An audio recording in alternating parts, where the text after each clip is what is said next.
There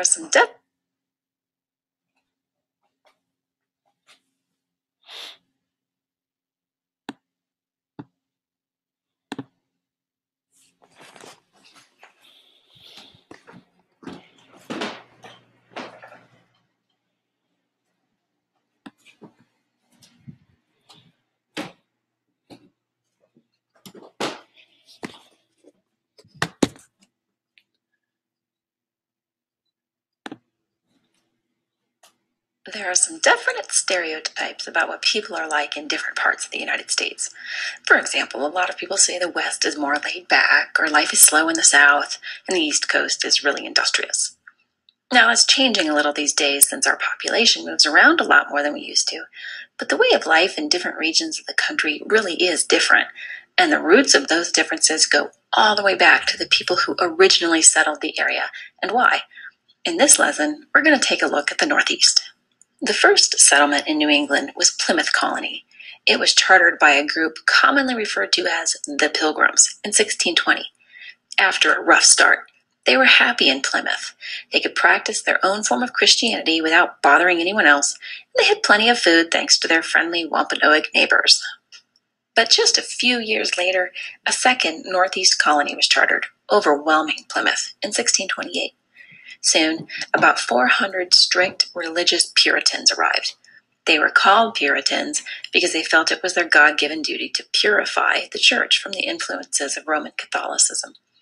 In Europe, the Puritans were actually a huge group with a lot of political influence, but a new English king was aggressively persecuting them, leading to civil war.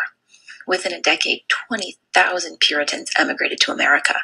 Massachusetts Bay Colony had arrived. In 1630, the first wave of Puritans met up with survivors from an abandoned colony and renamed the little settlement Salem. Governor John Winthrop encouraged them to work hard and continually remind themselves and each other of God's commands so that he would bless them. In a famous speech, Governor Winthrop said, "He shall make us a praise and a glory that men shall say of succeeding plantations, 'May the Lord make it like that of New England.' For we must consider that we shall be as a city upon a hill. The eyes of all people are upon us."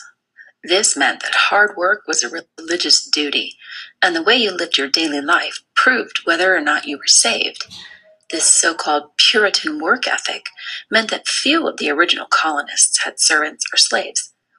In order to focus on pure Christian living, they tried to eliminate worldly distractions, such as entertainment, decorations, or holidays.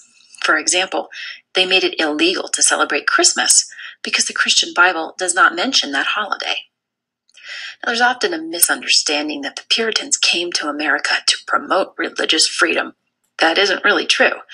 But to say they were intolerant isn't really fair either. Suppose you and your friends ran more than 3,000 miles away to live exactly the way you wanted to.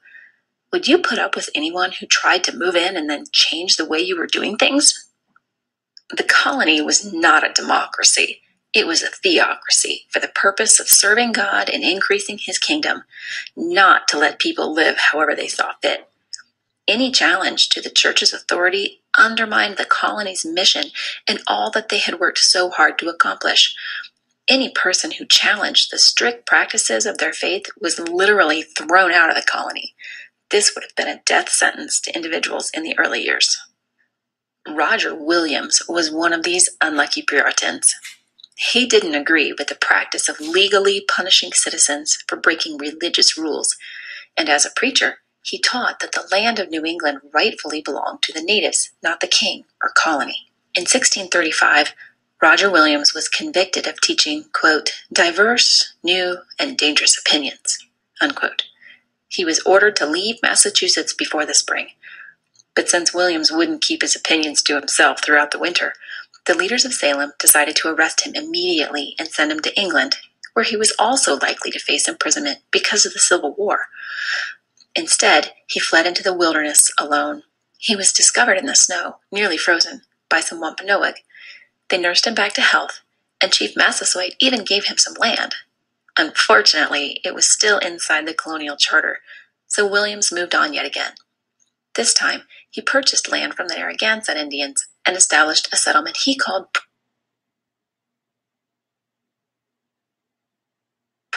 France in 1636. As you might expect, his colony guaranteed wide personal and religious freedom. Roger Williams was joined by his family and 12 followers. 2 years later, a Massachusetts woman named Anne Hutchinson got in trouble with the church in Boston. Unusually well educated by her father, who was a minister, Hutchinson started hosting a discussion group for women in her home to talk about the sermons they had heard in church on Sunday. But because she sometimes criticized the preachers and sometimes taught men, she came under scrutiny.